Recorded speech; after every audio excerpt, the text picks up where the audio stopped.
Here with Carson-Newman coach Mike Mincey. Lady Eagles lose on a buzzer beater, 102-100 in overtime. And obviously it's tough to sum it up, but it's one of the best basketball games I've ever seen. I mean, sure, you come out on the wrong end of it, but how do you assess what your team did? Because you trailed by 16, your largest deficit of the year in the third quarter, and probably could have gone away. But you came back to tie it, send it to overtime, have leads, and really have a chance to win the game. Yeah.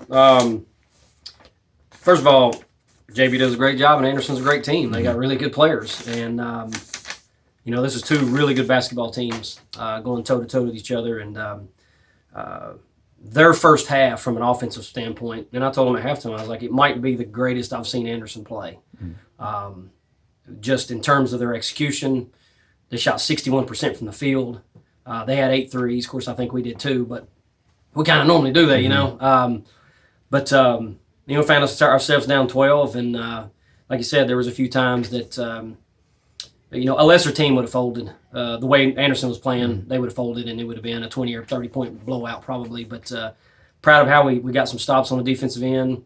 To be able to come back against a team the caliber of Anderson, to tie it up and to get that thing into the first overtime is a testament to our players and the way that we're playing right now, trending toward the end of the season when we start getting into tournament time and those kind of things.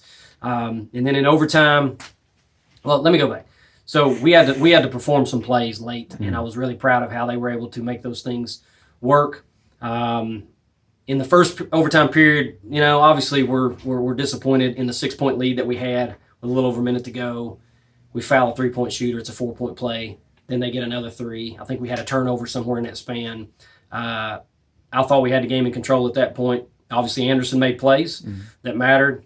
And then we go to the second overtime, and obviously you know what happened at the end. Let's go to the end of regulation. 8 minutes to go. You fall down by 12. Yeah. Prior to today, that had been your largest deficit of the whole season. You hadn't trailed by double figures in 2.5 months. Yet you fall down by 12, and you end the game on a 16-4 run. What keyed that?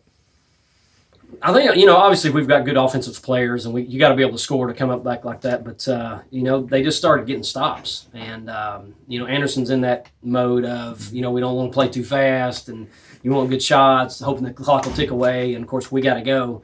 And, I don't know who all the individual people were. Obviously Braylon had a fantastic game offensively. Tank came alive there. Kelsey made some big shots. And we had others. I don't know how many we had in double figures. 1, 2, 3, 4 in double figures. A lot of people scoring.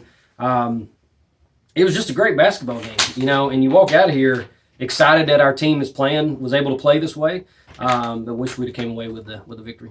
When you look at how both overtime periods went, I think both sides probably thought, we've taken control maybe 3 or 4 times in each session that they felt like, wow, we had finally pulled it off, and just the X's and O's that happened.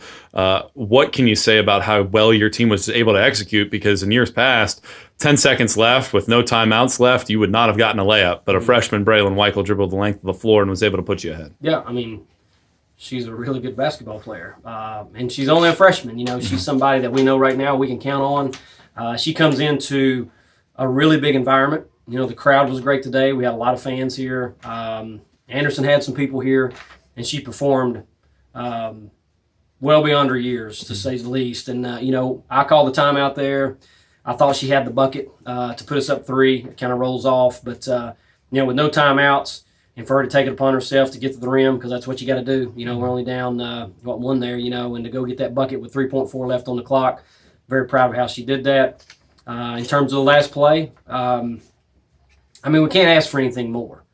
Kudos to them. It was a freshman that scored for us and a freshman that scored for them, and that's how the game ends.